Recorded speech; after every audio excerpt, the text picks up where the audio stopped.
باللہ من الشیطان الرجیم بسم اللہ الرحمن الرحیم۔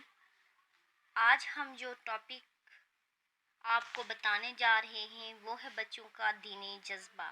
کم سن و نو عمر بچوں میں جو دین کا جذبہ تھا وہ در حقیقت میں بڑوں کی پرورش کا ثمر تھا۔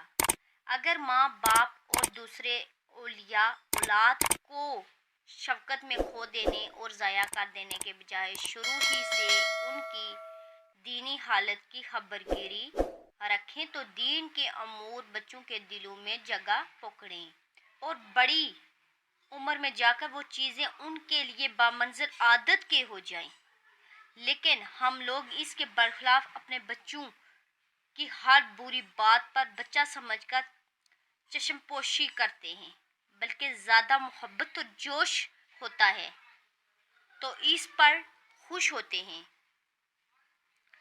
اور دین میں جتنی کوتاہی دیکھتے ہیں اپنے دل کو یہ کہہ کر تسلی دے دیتے ہیں کہ خیر ہے، یہ ابھی چھوٹا ہے، جب وہ بڑا ہو جائے گا تو درست ہو جائے گا۔ حالانکہ بڑے ہو کر بھی وہ عادت درست نہیں ہوتی، کیونکہ وہ شروع میں جو ہوتی ہے نا تو ان کی عادت پکی ہو جاتی ہے۔ جن کا شروع میں بیج بویا جا چکا ہے، آپ چاہتے ہیں کہ بیج چنے کا ڈالا جائے اور اسے گیہوں پیدا ہو، یہ بہت مشکل کام ہے۔